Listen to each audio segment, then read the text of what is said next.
Hey guys, Dan here. I'm not doing the camera right now, stuff is.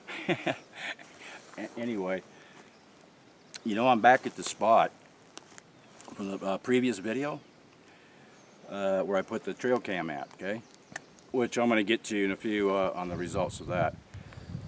Anyway, I'm going to show you some evidence that these guys do come through here, okay?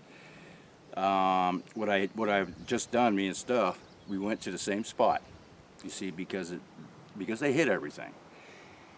And what I did is I made some adjustments, and I got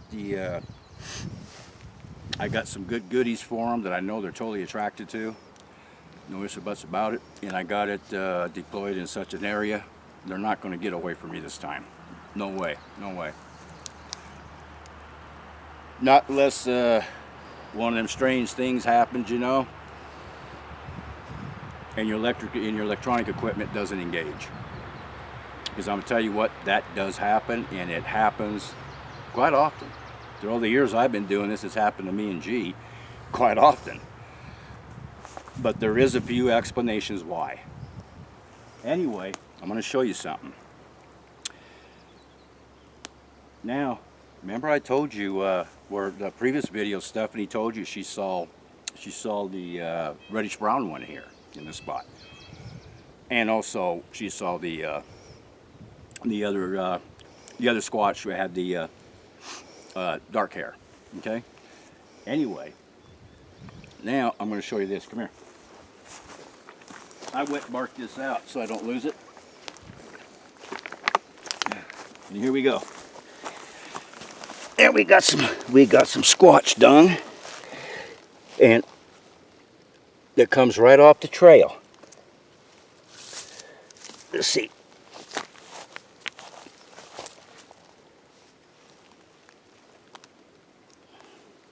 Oh. Now right here, here's the trail. He'd been coming through here.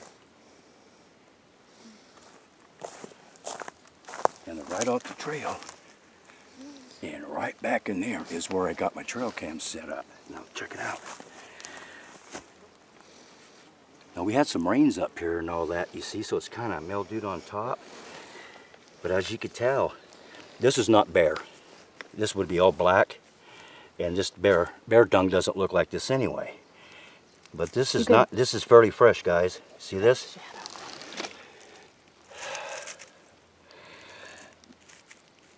This is pretty fresh. Hey guys, it's me, Dan.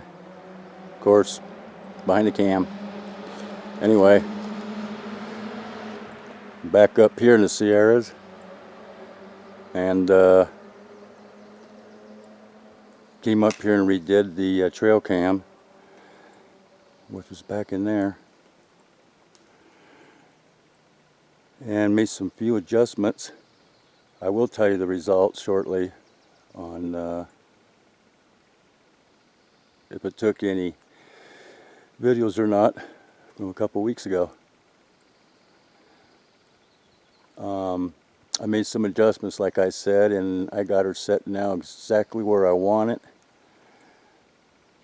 And sometimes we have to do that. But while I'm here, I'm going to show you something.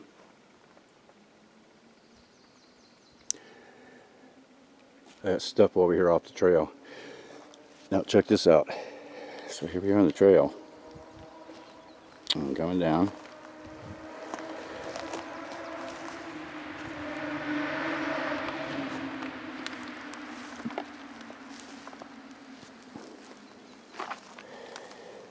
And right here, where Stephanie's at, right there we got some squatch dung. Now I pre-opened it up to see what they were feeding on. And right now, because it's been such a harsh winter, it looks like they've been feeding on nothing but vegetation. I assume the deer and such and the small mammals have been kind of scarce up here. We've had one hell of a harsh winter. Anyway, so here you go. That's enough. And here you go. And as you could tell, like the others, believe you me, I know the difference between bare, and this is not bare. This is squatched down. This is pretty good size droppings here. But this is right off the trail.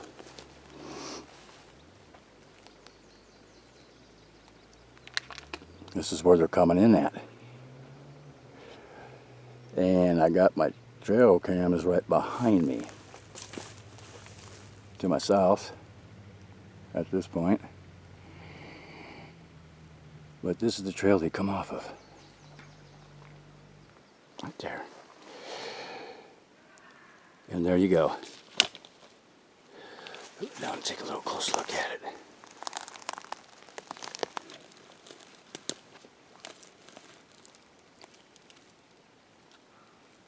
So, that gives me good evidence that they are definitely coming through here. And right now, take you up to the skies a little bit. So you could tell up here, we're going to have looks like another nasty weekend. So we won't be here much longer. It's going to break loose up here this weekend. And today is Friday, late Friday. And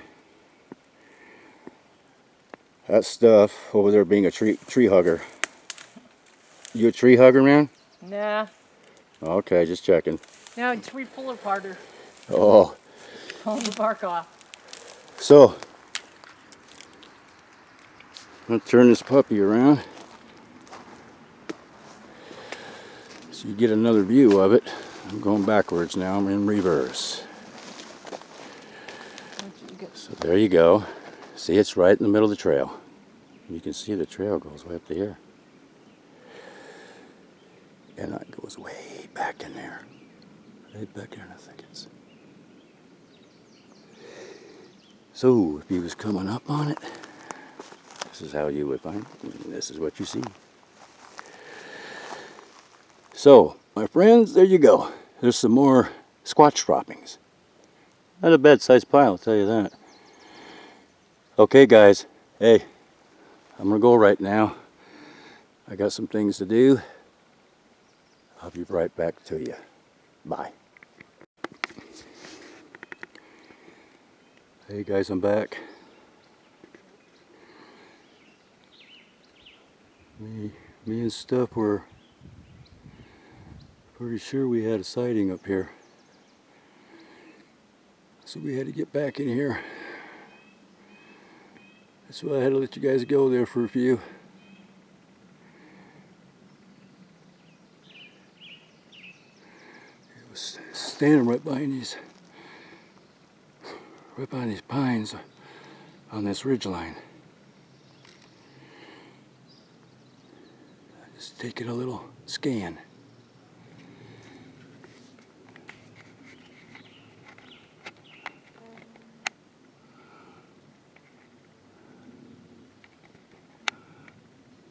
See what we got.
this being kind of quiet night now, guys. I don't want to draw any attention if he's out there.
Okay, guys.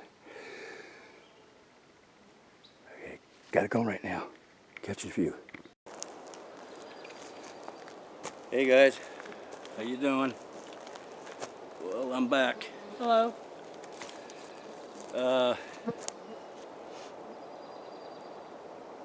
Yeah, we saw that big old rascal a couple times when we were back there after we were Playing with the poop. yeah, and also when we were setting up the trail cam again, and the goodies. So, but that's a good sign. That was a good point of evidence.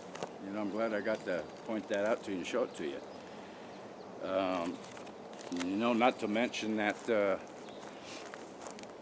when you get the dung like that, man, it's a rarity. It's a real rarity. But it appears what they're doing right now, they're just feeding on vegetation. They do eat some vegetation. They're like moss. And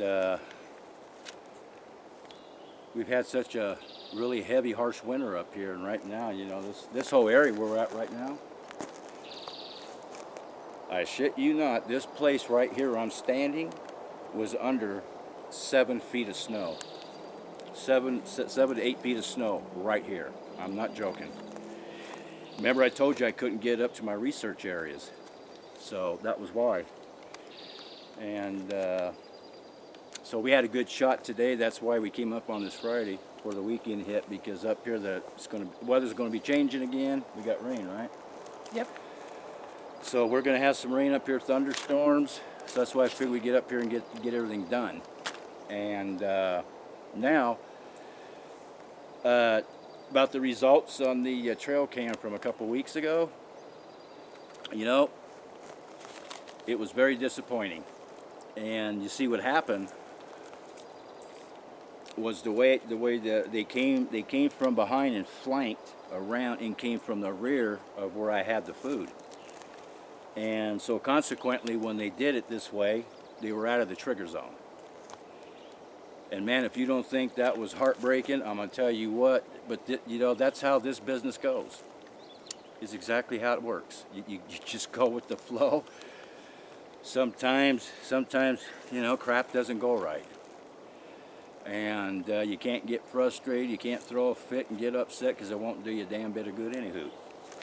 And me and G used to go through that quite often through the years, you know. It just comes with the territory.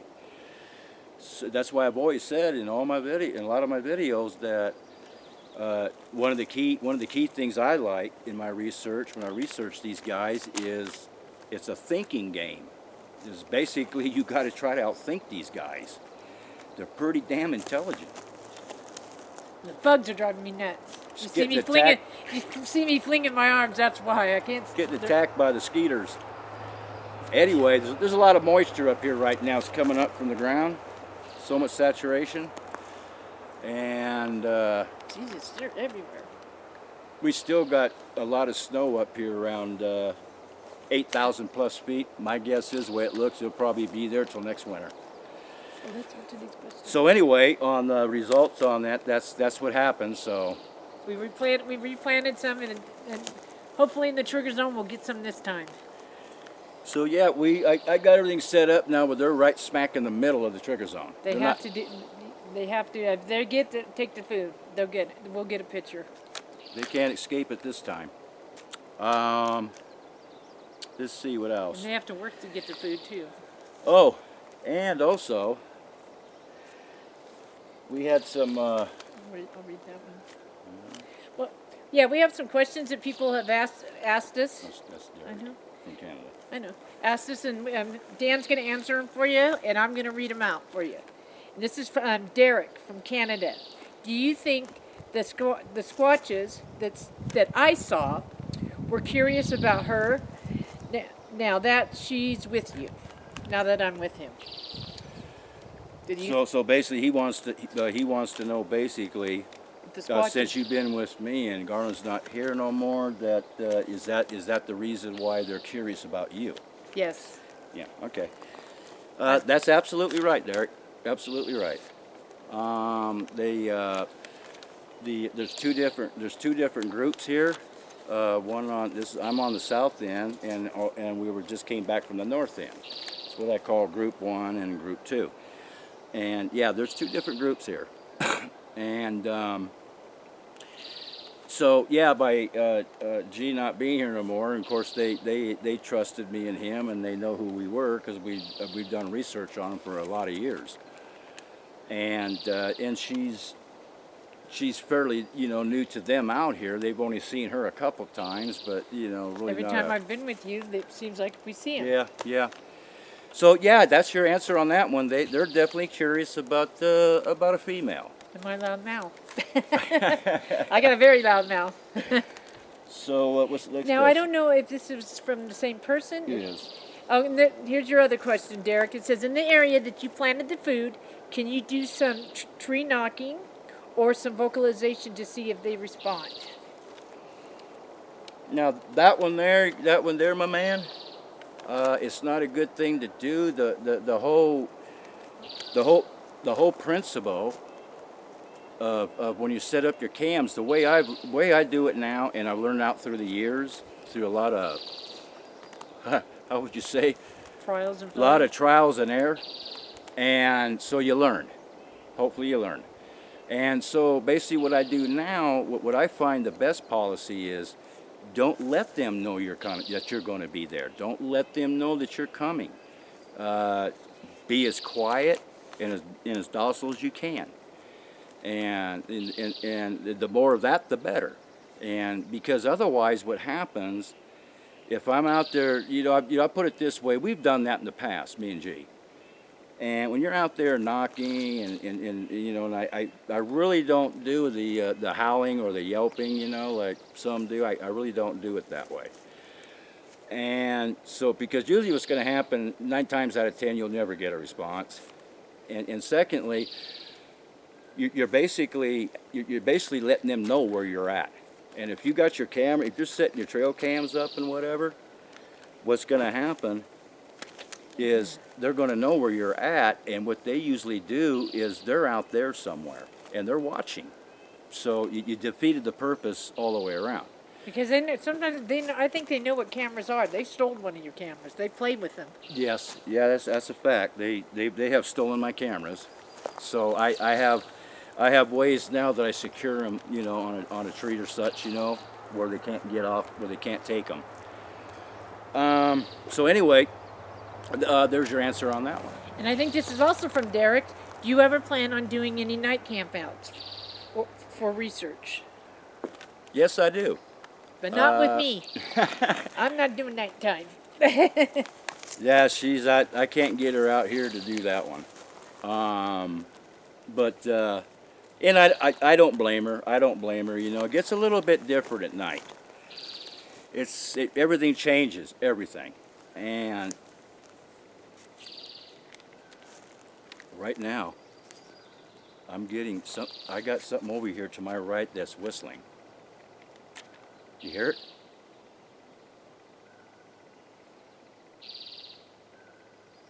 Oh, that oof. Is it that one? Oof. Or one? Oof. You hear it? Yeah, I hear it. Not the bird. It's like in between the bird and them. Yeah, you all know that these guys do have a little thing they do, you know, once in a while, what they call the whistle, and they'll whistle. That's what we're hearing. We came back here too to do this because I was getting some, I was picking up some smell, some scent, kind of pungent, which is how they usually smell. And so that's why we came back here too. No, I can't smell nothing. So That's yeah, it on yeah. the questions. So yeah, Derek, I'm gonna definitely do some night ones. As to catch some more red eye shine, that's another story. To be quite honest with you, when we caught that on film, that was By accident. that was a shot out of a. I'm not gonna even say out of a million. That was a shot out of probably 50 plus million. And that's no joke. That's how rare, if you ever even get that opportunity to film such a thing. And we did because we were doing night research that night, and we crossed paths, and that's exactly what happened. We crossed paths. So, but we still try. We still try. And so, yeah, the answer is yes, I will do some more. I know last year we only did, I think, one. That's all I did was one. But, there was reasons that some of the T-bebbers were, off, they had to take care of business doing other things, so. Let's see if we can get Toby up here to do the night one with you. So, and you said a little while ago you got a look at a good one, didn't you? I think so. I think I've seen no, not the red one, but the black one, dark one again. And then when we first got here, you were seeing one, and I had seen one, and we both pointed in the same spot. I saw the reddish brown one. Yeah, when we first got here, I did too. Yeah, they're both in the same group. So anyway, guys, we're gonna go ahead and me and Stuff's gonna go ahead. We're gonna cut out, and so we can enjoy our weekend. And you guys have a nice weekend. Hope you like this video. And you know me, like I always say. Oh, and by the way, all my brothers that wore a uniform and my sisters, happy belated Memorial Weekend. I usually do that on the day. I apologize. Things were going on, and I couldn't get around to it. So I apologize for that. But happy belated Memorial. Yep. To all you vets out there, and y'all welcome home. And thank you for your service. Yeah, and thank you for your service. You guys take care, and me and Stuff, and we'll see you next time. We gotta go. Bye. Have a good one.